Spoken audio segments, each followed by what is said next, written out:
These are all villainesses that have been blowing up on your Crunchyroll page for the last few seasons. But where did they come from? And what even is a villainess?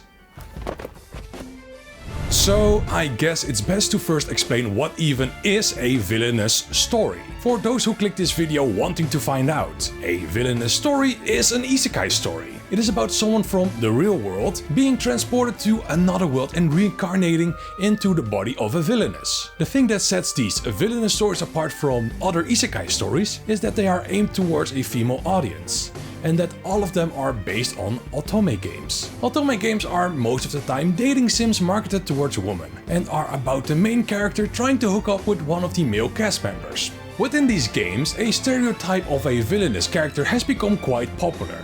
The rival girl of a wealthy family, higher class, and sometimes even already betrothed to the main character's love interest. The funny part about this stereotype is, despite its popularity within the community, it isn't an often used trope. And within this story, the villainous characters are always predestined to face some kind of ruin, whether it be financial, social, or even mortal.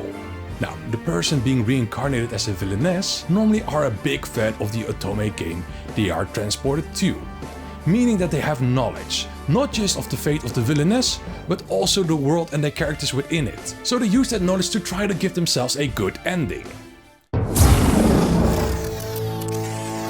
Now, would you hate me if I said there isn't a concrete answer? Would you? Wait.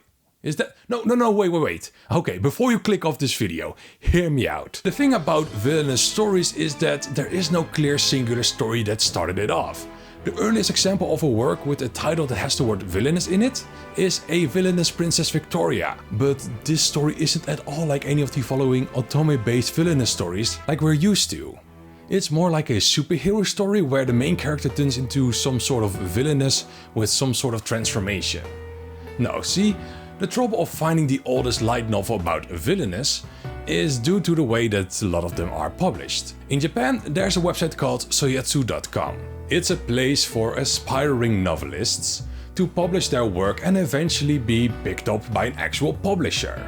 Some big examples of stories that were posted here are A Misfit of Demon Academy, Konosuba, and the recent hit Apothecary Diaries, to give a few hints of how big some of these stories can be. And if they get big and actually novelized, it is way easier for people like me to find these stories and figure out the details. But if they are not, they are lost in an endless sea of light novels and can only be found by reading every single light novel ever released. In a similar vein, shohetsu.com is basically YouTube for light novels, like good luck trying to find the very first person that ever did a let's play on YouTube. So the only way to really know to find the earliest one is to find an early breakout hit and just follow the breadcrumbs back to see where it leads to. The oldest one I and many others could find was Kenkyo, Kenjitsu o Moto ni Ikite Oremasu, a web novel that was quite popular during its release in 2013 and was updated all the way to 2017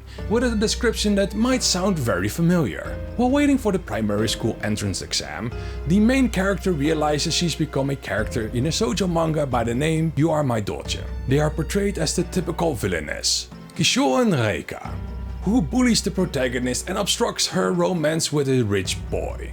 And in the manga's ending, Reika faces ruin, while the protagonist finds happiness. Panicked about her own future post-manga, Reika decides to fade into obscurity to avoid the Emperor's wrath.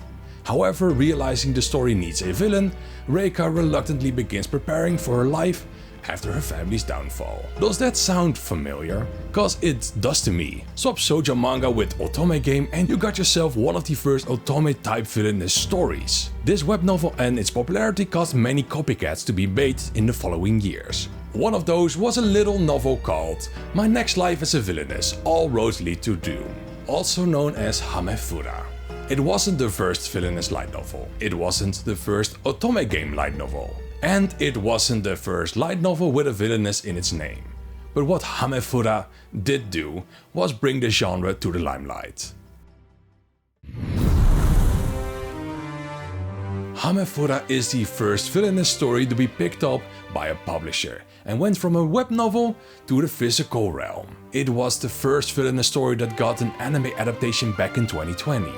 And even a second season, way before any of its competitors, got there first. With all this making it one of the best-selling light novels in the world with over 5 million units sold. But after a few years of waiting and the success of Hamefura, we are slowly starting to get more and more villainous animes. While many followed a similar path like Akulas and Villainess Level 99, where you just like Hamefura, they just want to survive their impending doom. There are already deviations to this formula in the anime sphere with Wataoshi, where the main character isn't even reincarnated as a villainess, but as a main character, who is badly in love with the villainous character. Aside from anime and light novels, these stories have also been adapted into manga, 4-panel comics, card games and even some video game adaptations. Truly, this genre is in its infancy and I'm curious to see where this is going, since many light novels